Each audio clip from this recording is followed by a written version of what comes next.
presented by Goswami Films।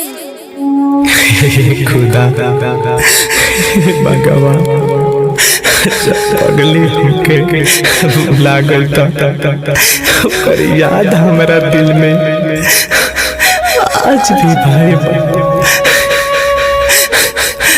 हमके या तो ऊपर उठा ला या तो ओकर याद हमारा दिल से निकाल दो हे भगवान। ओकर याद हमारा दिलवा से Music by Gaurav Roshan।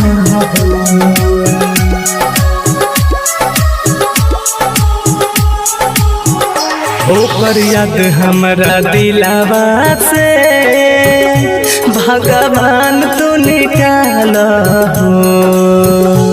ओकर याद हमारा दिलवा से भगवान तू निकाल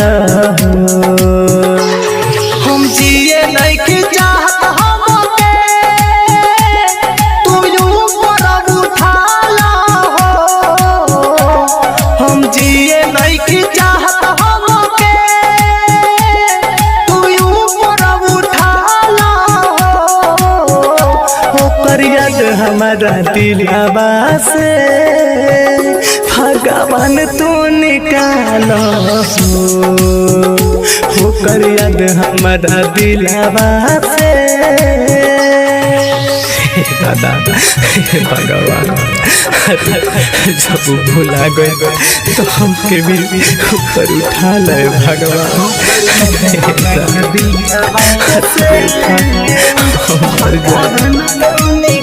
Presented by Goswami Films। अब कौनो बास टूटल बाबी साबास अब तो बन गईली उ दूसरा के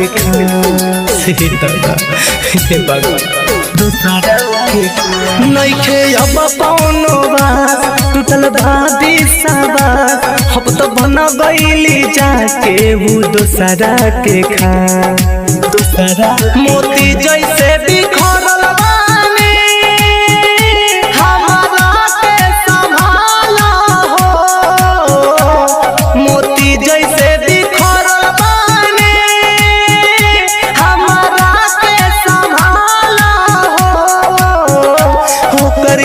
हमारा दिलवा से भगवान तू निकाल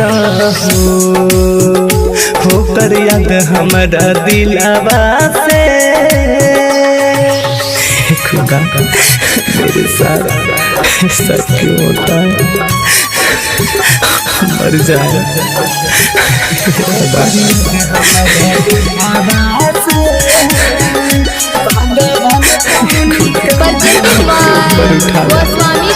रोते कोटे लारा कैली परी टक से घा कैसे जी जिंदगी नहीं के बुझा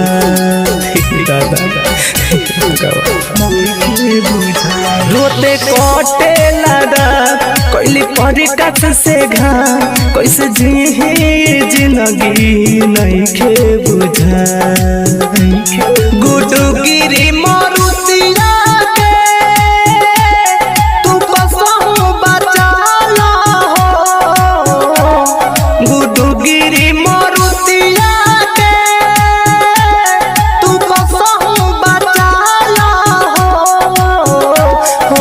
याद हमारा दिलवा से भगवान तू निकाल होकर याद हमारा दिलवा से। Bombay digital recording studio Chhapra.